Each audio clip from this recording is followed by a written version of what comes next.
Hi, I'm Shannon Lenz. I was feeling discouraged the other day. It had been a tough day parenting. The house was a disaster. I was behind with work. It felt like everything I had tried to do all day long was a massive fail. Everything was 10 times harder than it had to be, and it took 10 times longer than it should have. It was just one of those days. Unfortunately, I chose to concentrate on everything that had gone wrong. Every mistake I'd made with the kids, every mess, every sibling spat, every project I saw when I looked around the house. It was so discouraging. I felt like a failure as a wife and a mom. I felt like the whole day was wasted. I'm sure you can relate. We all have rotten days sometimes. But in the midst of ruminating on my rotten day, this verse from Philippians came to mind. Finally, brothers, whatever is true, whatever is honorable, whatever is just, whatever is pure, whatever is lovely, whatever is commendable, if there is any excellence, if there is anything worthy of praise, think about these things. The Apostle Paul wrote these words while he was on house arrest during the Roman Emperor Nero's terrifying reign. Paul had every reason, humanly speaking, to be discouraged. He was awaiting a trial in Rome. His opposers called for a death sentence. His crime? Boldly preaching the gospel. He hadn't done anything wrong, but was suffering persecution because he wasn't afraid to proclaim the risen Christ to anyone who would listen. Paul was imprisoned and facing possible execution. And yet, throughout the pages of Philippians, Paul doesn't seem to be discouraged. Instead, he wrote of joy and peace and contentment and thankfulness. He rejoiced in the Lord and encouraged his readers to always do the same. How was he able to keep his spirits up when he was suffering so much? Well, in today's verse, he told us his secret.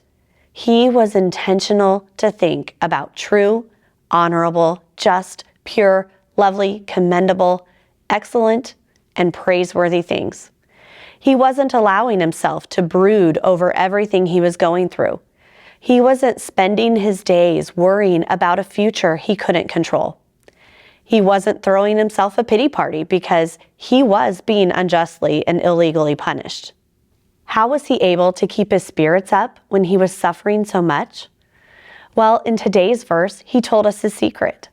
He was intentional to think about true, honorable, just, pure, lovely, commendable, excellent, and praiseworthy things. He wasn't allowing himself to brood over everything he was going through.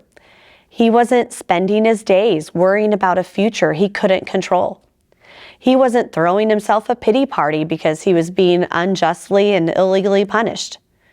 This realization made me feel a bit silly for letting such minor frustrations and inconveniences derail my entire day. The truth is, my real issue wasn't having a rotten day. It was having a rotten mindset. You see, I was feeling so beat down, so discouraged, so disgruntled, because I was thinking about everything that had gone wrong.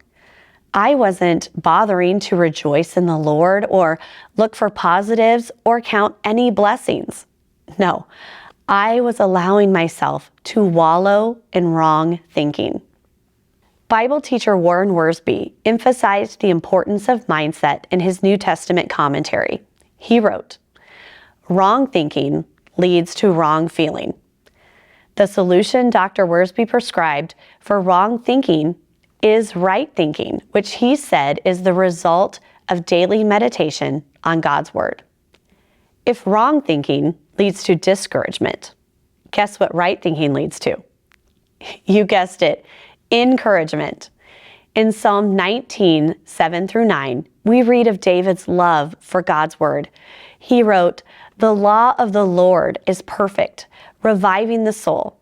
The testimony of the Lord is sure, making wise the simple.